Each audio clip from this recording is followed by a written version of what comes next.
The maintenance tunnels of Nexus Station smelled like oil and burnt circuits. Hyunwoo crawled through the narrow passage, his tool belt clanking against the metal walls. Above him, aliens from a dozen different worlds conducted their important business. Down here in the guts of the station, only humans worked.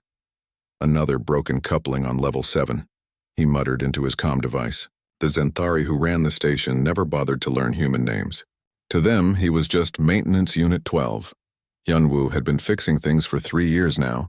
Before that, he worked on cargo ships, and before that, he fixed machines on Earth. Everywhere humans went in the galaxy, they ended up fixing what others broke. The alien races had amazing technology, but when it stopped working, they called for humans. You humans have such practical minds, they would say. It never sounded like a compliment. He reached the broken coupling and started his work.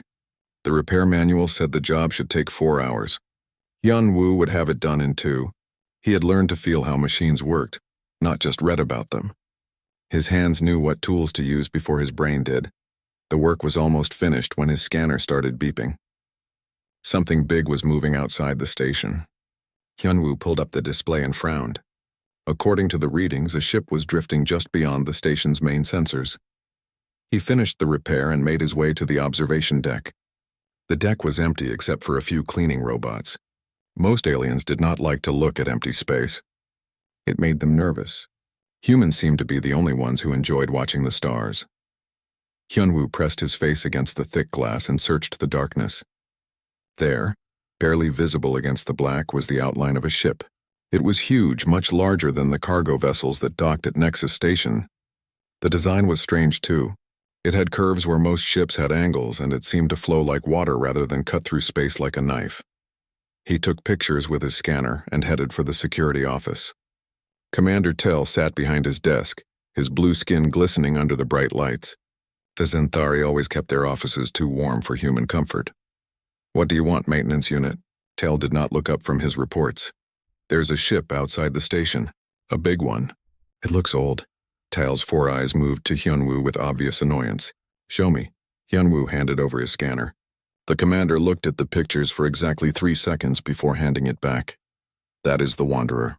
It has been drifting in this sector for over 1,000 years. Every few decades, someone notices it and thinks they have made a great discovery." Tao's voice carried the tired tone of someone who had explained this many times before. "But sir, a ship that old might have valuable technology or maintenance unit. That vessel has been scanned by the greatest minds of 17 different species. It is dead, completely dead. Its power systems are destroyed, its computers are corrupted, and its hull is full of holes. It is space junk, nothing more." Hyunwoo looked at the pictures again. The ship did not look dead to him. It looked like it was sleeping. "Now return to your duties," Tell said, already turning back to his reports. Hyunwoo left the security office and walked through the station's main corridors. The aliens here barely noticed him. Zenthari with their blue skin and multiple eyes, Corvani with their insect-like shells, and Nixari who looked like walking trees all moved past him without a glance. To them, humans were background noise. He found Dr. Nari in the science section, hunched over a computer terminal. She was one of only 12 humans working in research on the entire station. Most aliens thought humans were too primitive for real science. "Nari, have you ever heard of something called the Wanderer?" She looked up from her work. Dr. Nari was small even for a human, but her eyes were sharp and intelligent. "The ghost ship, of course. It's mentioned in half the old star charts. Why, I saw it today. It's drifting right outside the station." Nari's eyebrows went up. "Really? I've always wanted to see it in person. The records say it predates every known civilization. Some scientists think it belonged to the predecessors. The who? The race that came before all the others. They built things all over the galaxy millions of years ago, then disappeared. Nobody knows what happened to them or where they went." Hyunwoo sat down next to her terminal. "Commander Tell says the ship is dead. That lots of expeditions have checked it out." "That's true. The Zenthari sent a team 50 years ago. The Corvani tried 30 years before that. Nobody has ever gotten so much as a flicker of power from it." She paused and looked at him carefully. "But you know what's interesting? All those expeditions were led by aliens. No human has ever set foot on that ship. Why would that matter? Maybe it wouldn't. But humans see things differently than other species. We notice details others miss. We solve problems in ways that pure logic cannot reach." Hyunwoo thought about this as he walked back to his quarters. His small room was in the human section of the station, far from the fancy diplomatic areas where important aliens lived. The walls were bare metal, and the bed was just a simple cot. But it was home. He lay on his bed and stared at the ceiling. Outside, the wanderer drifted in the darkness, waiting. For what, he did not know. But something about the ship called to him. Maybe it was the curves of its hull, or the way it seemed to belong in space rather than fight against it. Or maybe it was just the fact that everyone said it was impossible to wake up. Humans had always been good with impossible things. The next morning, Hyunwoo found Gildong in the workshop. The older man was training a new human worker on the proper way to calibrate a pressure sensor. Gildong had been fixing things longer than anyone else on the station. Even some of the aliens respected him. "Gildong, I need to ask you something." The older man looked up from his work. His hair was gray and his hands were scarred from years of repairs, but his eyes were still bright. "What's on your mind, boy?" "There's an old ship outside the station. Really old. I want to take a look at it." Gildong was quiet for a moment. Then he smiled. "The Wanderer, right? I heard you were asking questions about it yesterday. You know about it. I've been on this station for 8 years. I know about everything that floats nearby. That ship has been the subject of more failed expeditions than any other piece of junk in the galaxy. So you think it's hopeless?" Gildong set down his tools and looked directly at Hyunwoo. "Boy, I've been fixing things my whole life. Machines that aliens said were beyond repair. Systems that their computers said were impossible to understand. And you know what I've learned? What? Sometimes the impossible just means nobody has tried the right way yet." He picked up a work order and signed it. "Take the maintenance pod 7. I'll list it as a routine hull inspection. You'll have 4 hours before anyone notices you're gone. You'll cover for me? I didn't hear anything about any ghost ships. As far as I know, you're checking for microfractures in Section 12. Gildong winked. "Just remember, boy, sometimes the oldest problems need the newest thinking. And sometimes the biggest discoveries are made by people who don't know enough to be scared." Hyunwoo felt his heart racing. In a few hours, he would be the first human to approach the Wanderer. Maybe nothing would happen. Maybe the aliens were right and it was just an empty shell floating in space. But maybe, just maybe, it was waiting for the right touch. As he prepared his tools and checked the maintenance pod, Hyunwoo could not shake the feeling that his life was about to change forever. Outside the station, the ghost ship drifted in silence, keeping secrets that were older than any living civilization. Soon, those secrets would wake up. The maintenance pod moved through space like a tiny metal insect. Hyunwoo sat in the pilot seat, his hands steady on the controls. Behind him, the bright lights of Nexus Station grew smaller. Ahead, the Wanderer waited in the darkness. As he got closer, the ship looked even stranger than it had through the observation deck window. The hull was not made of the straight lines and sharp angles that most ships used. Instead, it curved and flowed like it had grown rather than been built. The metal itself seemed different too. It was dark but not black, and it seemed to drink in the light from nearby stars. "Pod 7 to station control," he said into his comm. "Beginning hull inspection of Sector 12. Confirmed, Pod 7. You have 3 hours, 40 minutes remaining." Hyunwoo switched off the comm and guided the pod toward the ghost ship. His scanner showed the same readings that every other expedition had recorded. No power, no heat, no signs of life. Just empty metal floating in space. But something felt wrong about those readings. Or maybe wrong was not the right word. Something felt incomplete. He brought the pod alongside the Wanderer's hull and activated the magnetic clamps. The ship was huge up close, easily 10 times the size of the largest vessel that docked at Nexus Station. The hull showed scars from centuries of tiny impacts, but the basic structure looked solid. Hyunwoo put on his spacesuit and opened the pod's airlock. The silence of space surrounded him as he moved toward the ship. His boots activated their magnetic soles, and he walked across the hull like he was walking on a floor. The surface under his feet felt strange. Most ship hulls were cold and dead under a spacesuit. This one seemed to have a faint warmth to it, though his instruments showed no heat at all. He found what looked like an airlock near the ship's center. The design was unlike anything he had seen before. There were no visible controls, no buttons or switches. Just a smooth panel next to a sealed door. Hyunwoo placed his gloved hand on the panel. The moment his palm touched the surface, something incredible happened. Lines of soft blue light began to spread out from under his hand. They moved like water, flowing across the panel and down the hull in patterns that seemed almost alive. His scanner started beeping frantically. Power readings were spiking all across the ship. Systems that had been dead for 1,000 years were suddenly showing signs of life. The airlock door made a soft sound and began to open. Not the harsh mechanical noise of most ship doors, but something that sounded almost like a sigh of relief. Hyunwoo stepped back, his heart pounding. This was impossible. 17 different expeditions had tried to open this airlock. Teams of the galaxy's best scientists and engineers had failed to get even a spark of power from this ship. All he had done was touch it. The airlock was now fully open, showing a passage that led deeper into the ship. Soft lights were coming on along the walls, not the bright white lights that most ships used, but a warm glow that reminded him of sunrise. He checked his air supply and stepped through the airlock. The passage beyond was curved like the outside of the ship, and the walls felt warm even through his spacesuit. More lights came on as he walked, as if the ship was waking up ahead of him.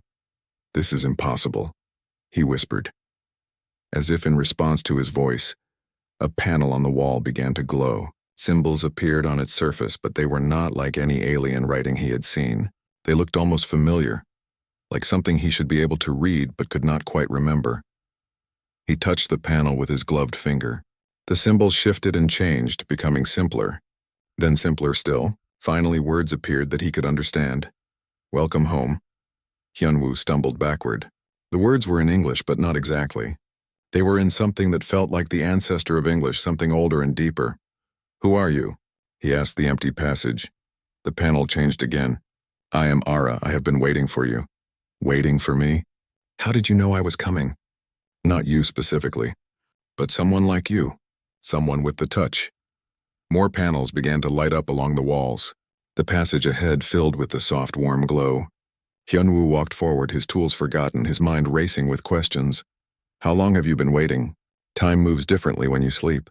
"I have dreams of stars being born and dying. I have dreams of worlds covered in ice becoming gardens of life. I dream of a people who built with their hands and their hearts, not just their minds." The passage opened into a large room. It was like stepping into the heart of a living thing. Curved walls rose up around him, covered with panels that pulsed with gentle light.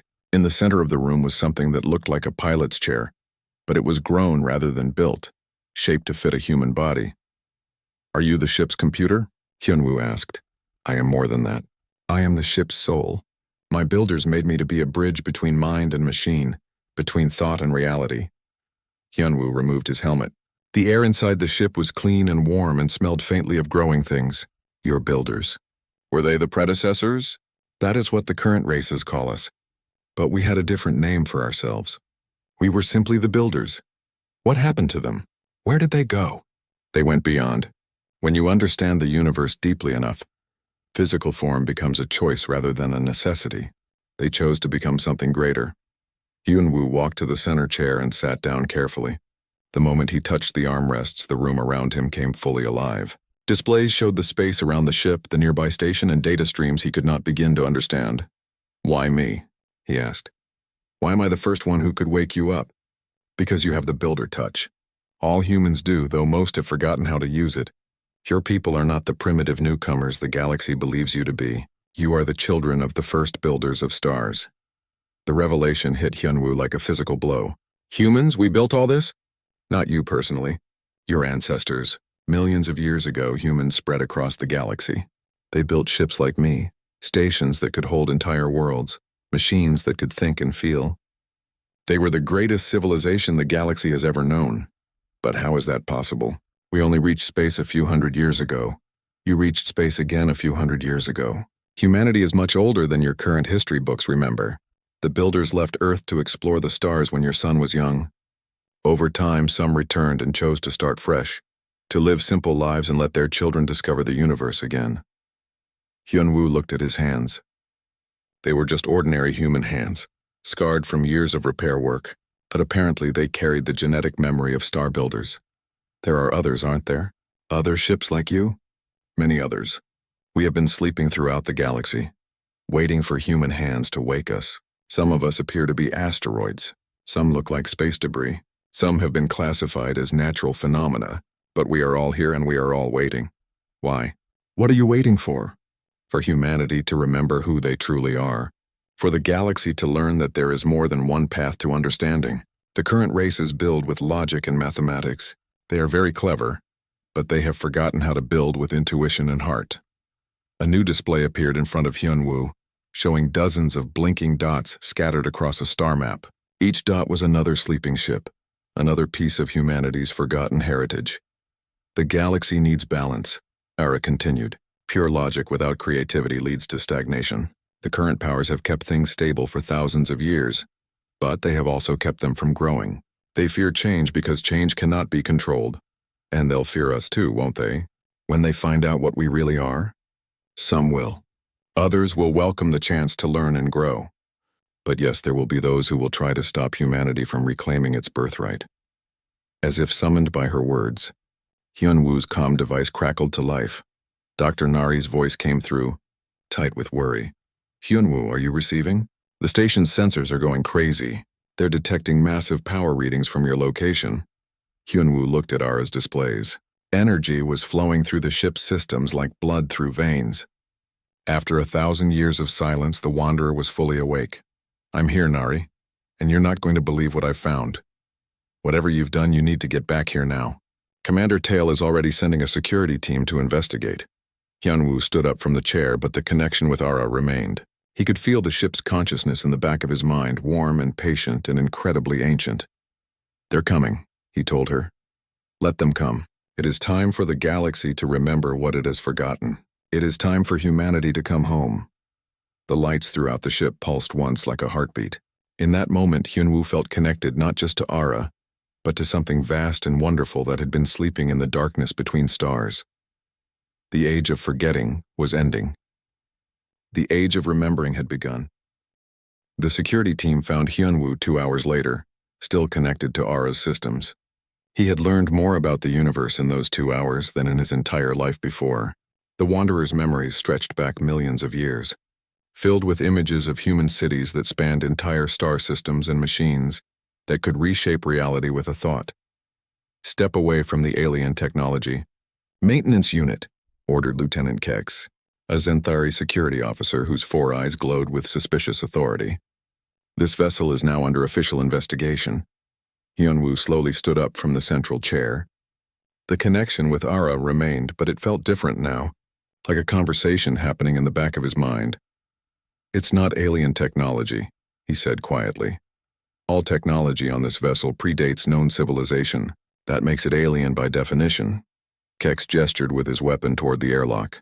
You will return to the station immediately for questioning. Dr. Nari stepped into the chamber, her scanner beeping frantically as it tried to process the energy readings around them. Her face was flushed with excitement and worry. Hyunwoo, what did you do? The entire station is talking about this. Power readings are off the charts and the ship is responding to commands that shouldn't even exist. I touched it, Hyunwoo said. That's all. I just touched it and it woke up. Lieutenant Kex made a sound of disgust.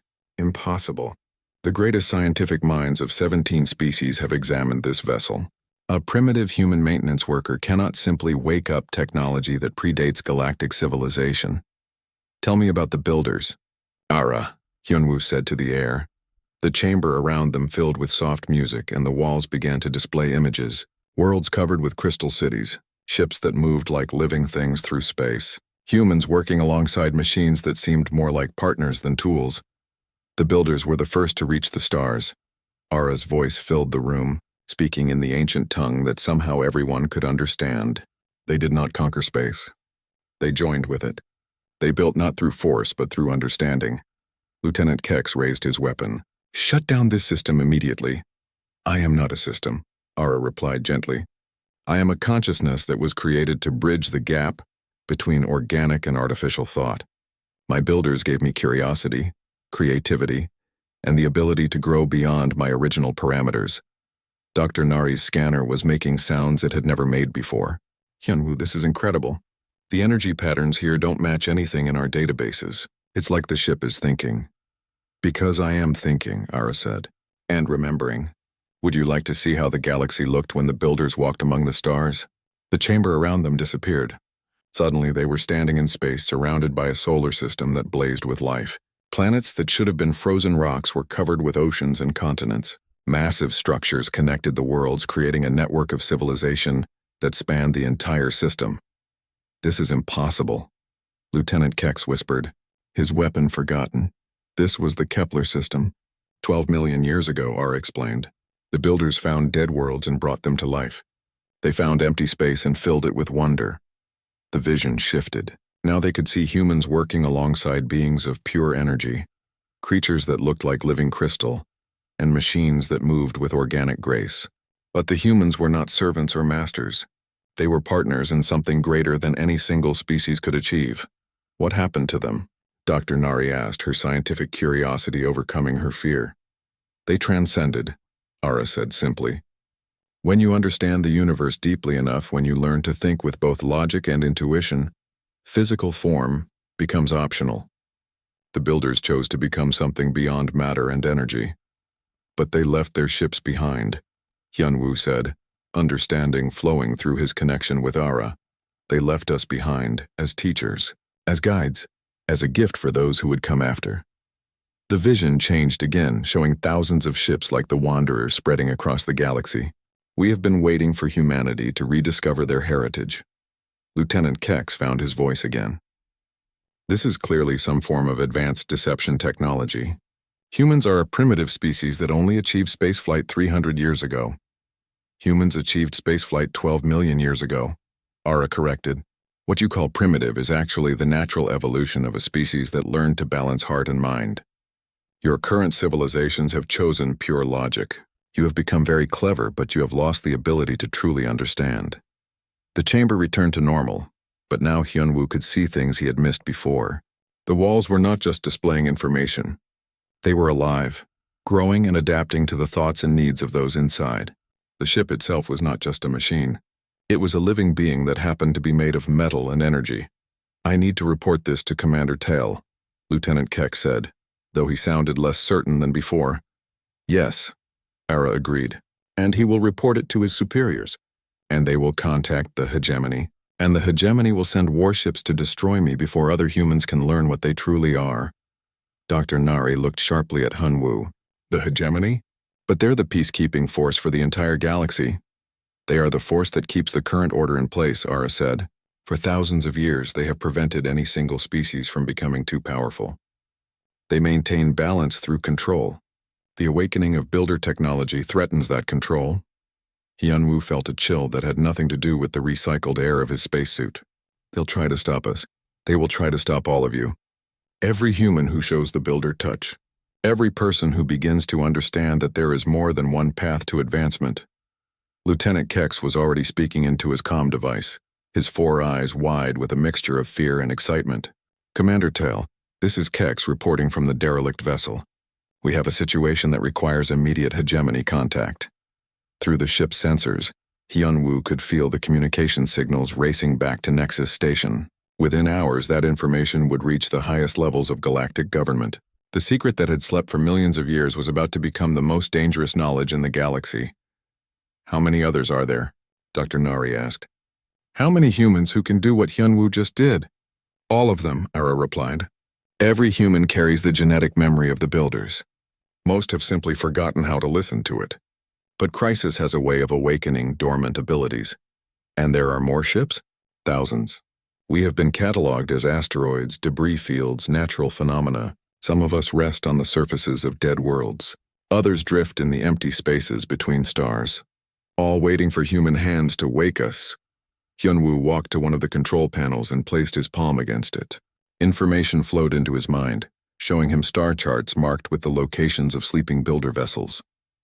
Each one was a piece of technology that could revolutionize galactic civilization.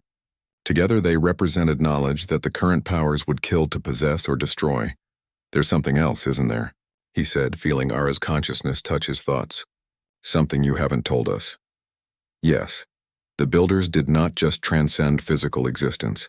They left something behind, a gift for the day when their children were ready to rejoin the galactic community as equals rather than servants.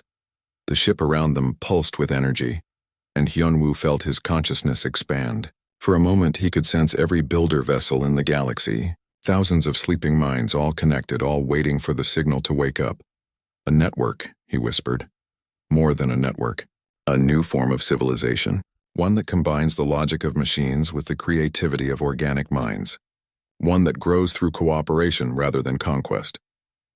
Dr. Nari was recording everything on her scanner, her hands shaking with excitement.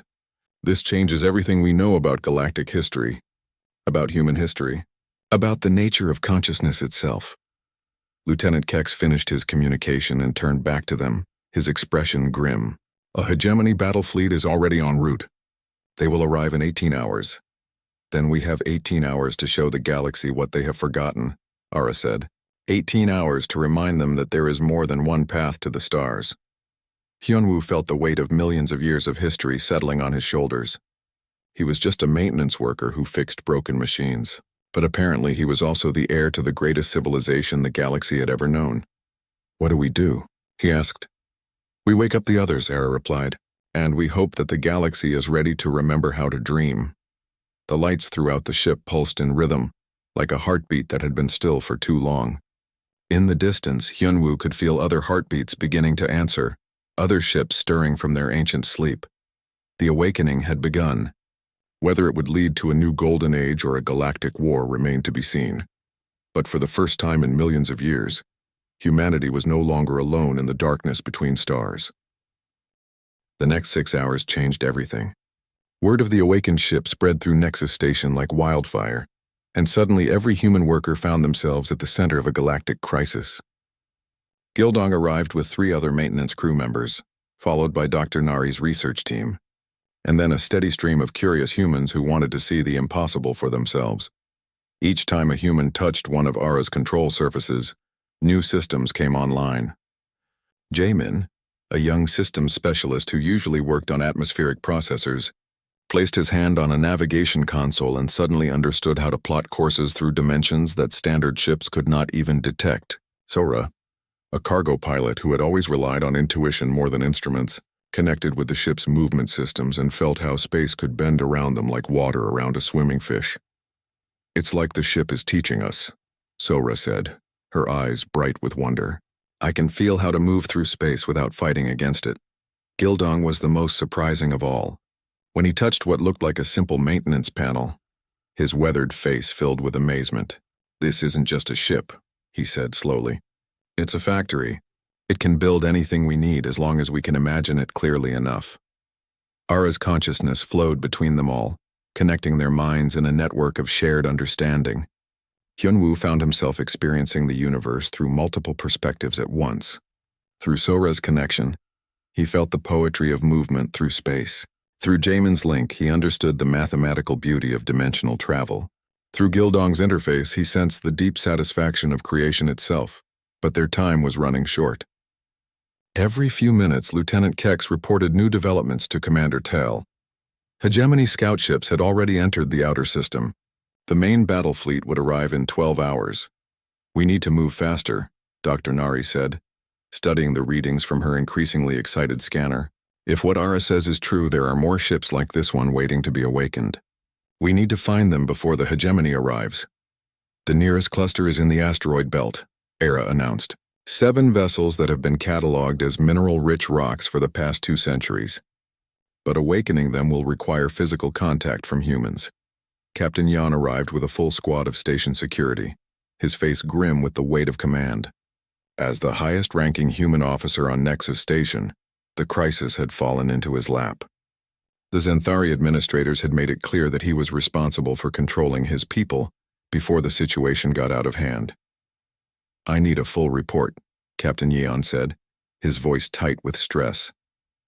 The hegemony is demanding that we surrender all builder technology immediately. They're calling it a threat to galactic stability. It is a threat, Gildong said with a slight smile. A threat to their control. Hyunwoo stepped forward, still feeling Ara's presence in his mind. Captain, the technology isn't the real issue. It's what the technology represents. Proof that humans aren't the primitive newcomers everyone thinks we are. According to this ship's AI, we're the descendants of the galaxy's first spacefaring civilization, Dr. Nari added. The implications are staggering.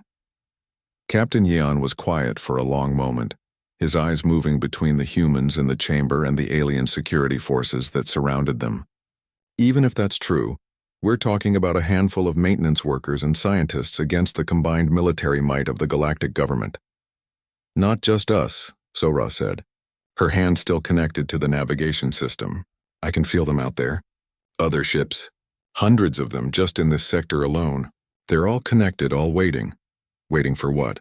Ara's voice filled the chamber with gentle authority. Waiting for humanity to remember that strength comes not from conquest but from cooperation. The builder ships were never designed to be weapons of war. They are tools of creation and exploration. Try telling that to Admiral Keth, Lieutenant Kex muttered. He's commanding the incoming fleet and he's never met a problem he couldn't solve with firepower. Through the ship's sensors, Hyunwoo could feel the approaching hegemony vessels. Massive dreadnoughts built for intimidation and destruction, ships designed to enforce the will of the galaxy's most powerful species. They were still hours away, but their presence felt like a storm approaching on the horizon. We have a choice, Ara said. We can submit to their demands, allow them to study and control builder technology, and remain second-class citizens in our own galaxy. Or we can take the risk of showing them that there is another way.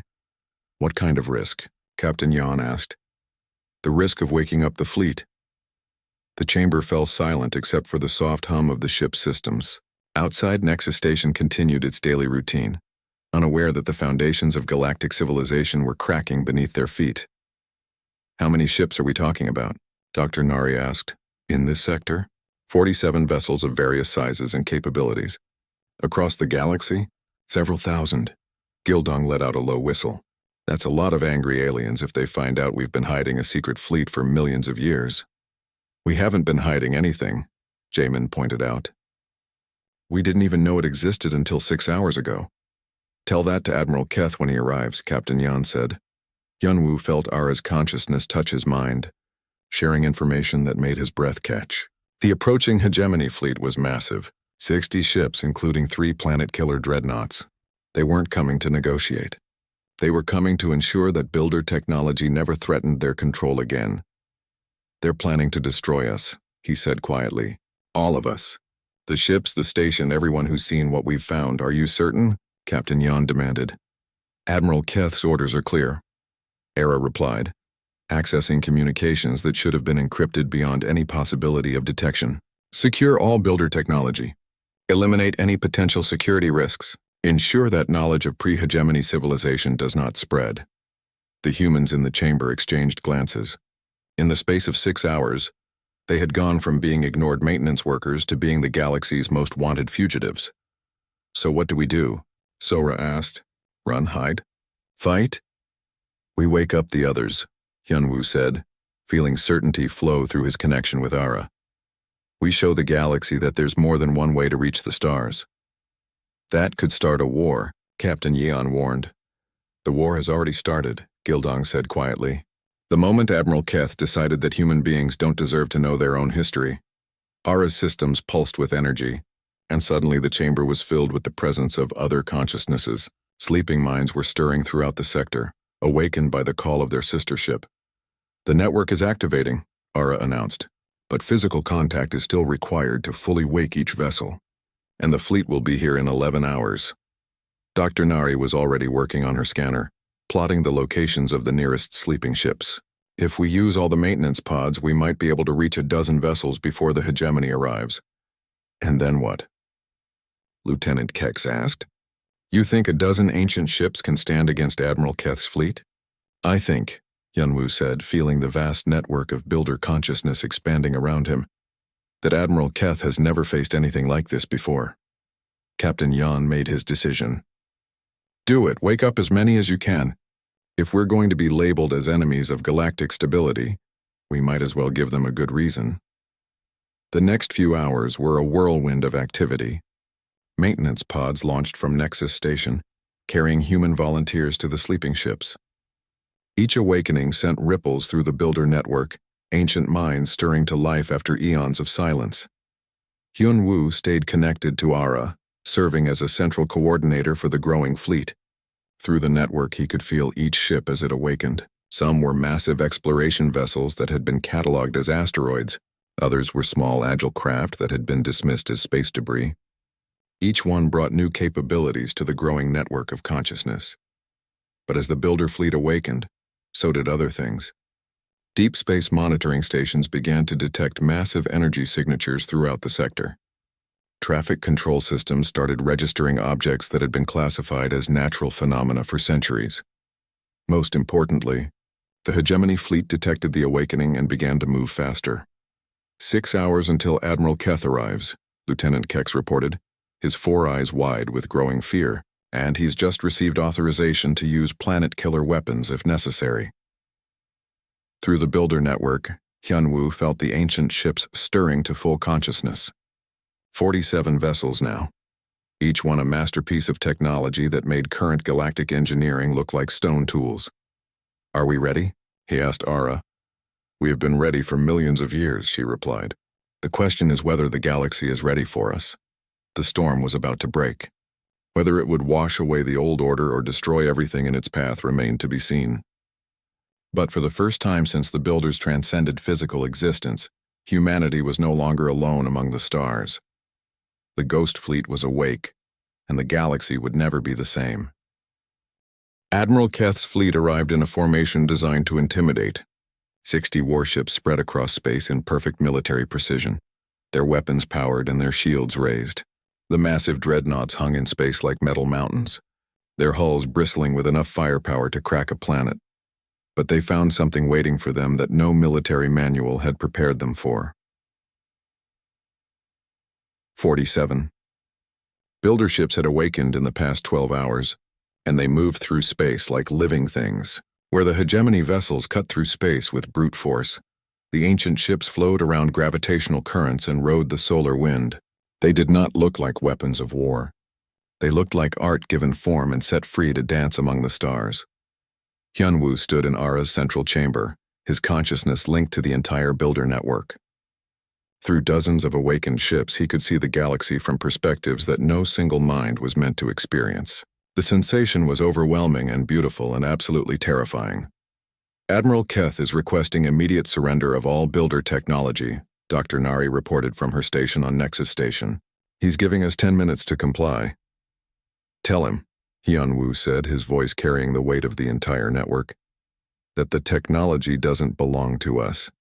It belongs to the galaxy, and it's time everyone remembered what they've forgotten." The builder ships began to broadcast. It wasn't a message in any traditional sense. Instead, it was pure information, flowing out from the awakened fleet to every receiver in the sector. Images of the ancient human civilization, scientific principles that could revolutionize galactic technology, and most importantly, the coordinates of thousands of other sleeping builder vessels scattered across known space. On 1,000 worlds, beings who had been told that they were primitive or inferior suddenly learned that there were other paths to advancement. Species that had been kept in economic or technological dependence discovered that liberation was possible. The carefully maintained balance of galactic power began to crack. "Cut those transmissions immediately," Admiral Keth's voice boomed across all communication channels. "By the authority of the galactic hegemony, I order you to cease all unauthorized broadcasting." "The builders didn't recognize the hegemony's authority," Ara replied, her voice carried by every ship in the network, "and neither do we." The first shots came from the hegemony's light cruisers. Energy beams that could vaporize a standard starship struck the nearest builder vessel and simply disappeared. The ancient ship absorbed the energy and converted it into something else, something that strengthened rather than damaged its systems. Admiral Keth's voice crackled with rage. "All ships target the largest vessel. Maximum firepower." The space around Ara lit up with weapons fire. Dozens of warships poured their full arsenal into the awakened ship, enough energy to destroy a small moon. But the Wanderer did not fight back with weapons. Instead, she began to sing. The sound carried across all frequencies, a harmony that seemed to come from the heart of creation itself. As it spread, something impossible happened. The attacking fleet began to slow down, not because their engines failed, but because the space around them was changing, becoming thick and resistant to movement. "What are they doing to us?" came a panicked voice from one of the hegemony ships. "They're not doing anything to you," Gildong's voice replied from the builder ship he now commanded. "They're doing something for you. They're showing you how space really works when you stop fighting against it." Through the network, Hyunwoo felt what the builder ships were doing. They weren't using weapons. They were using understanding. Each ship was a master of physics that went far beyond what current science could comprehend. They could manipulate gravity, bend space-time, and convert energy from one form to another with a thought. But more than that, they were teachers. "Look around you," Sora's voice came from her ship. Her consciousness expanded through the builder navigation systems. "Really look.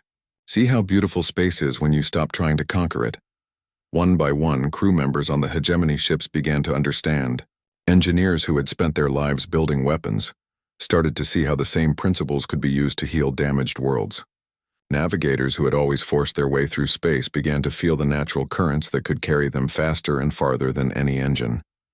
"This is some form of mind control," Admiral Keth announced, but his voice sounded less certain than before. "It's education," Dr. Nari replied from Nexus Station. "They're not controlling anyone's mind. They're just showing people what's possible." The builder transmissions continued to spread across the galaxy. On worlds that had been strip-mined for resources, scientists suddenly understood how to restore damaged ecosystems.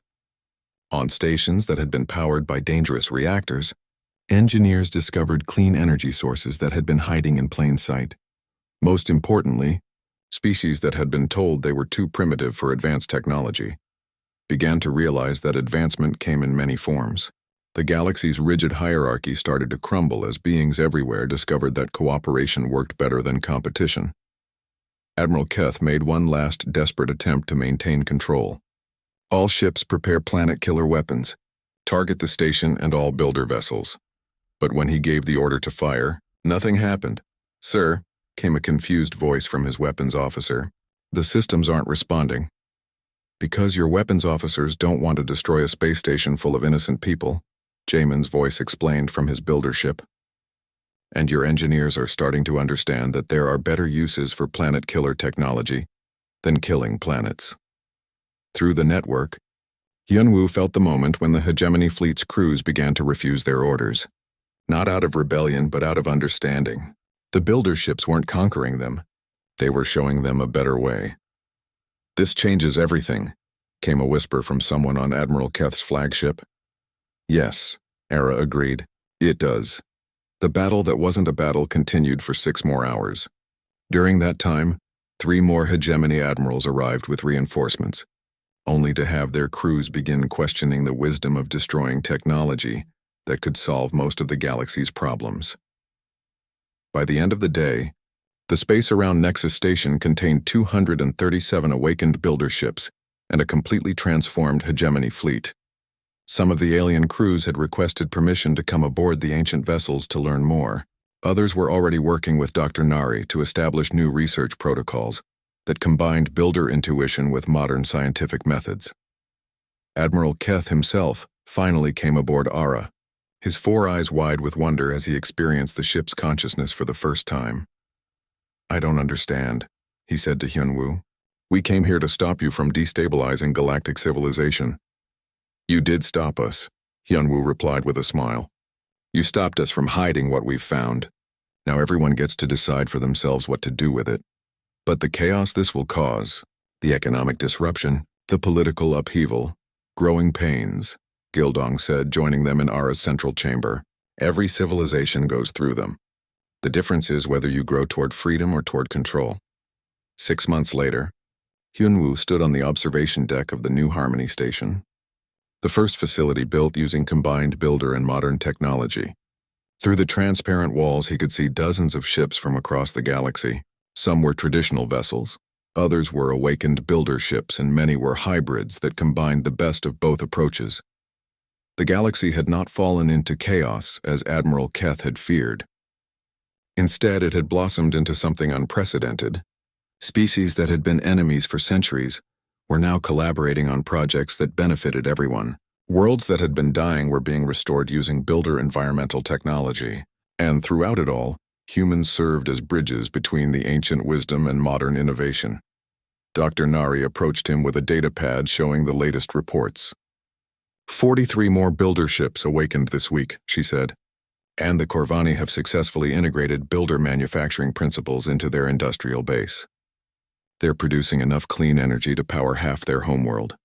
Any word from the Hegemony Council? They've officially recognized the new galactic framework. Admiral Keth is actually heading up a joint task force to establish builder technology training centers on 100 worlds. Hyunwoo smiled and looked out at the stars. Somewhere out there, Ara was teaching a new generation of pilots how to dance with gravity instead of fighting against it. Gildong was working with alien engineers to build machines that grew rather than being manufactured. And thousands of other humans were serving as ambassadors to their own heritage, helping the galaxy remember what it meant to reach for the stars with both hands and heart. "Do you ever regret it?" Dr. Nari asked. "Going from a simple maintenance worker to the person who changed galactic history?" Hyunwoo touched the wall of the station, feeling the living warmth of builder technology flowing through its structure. Through that connection, he could sense the vast network of consciousness that now spanned the galaxy, millions of minds working together not in hierarchy but in harmony. "I'm still a maintenance worker," he said,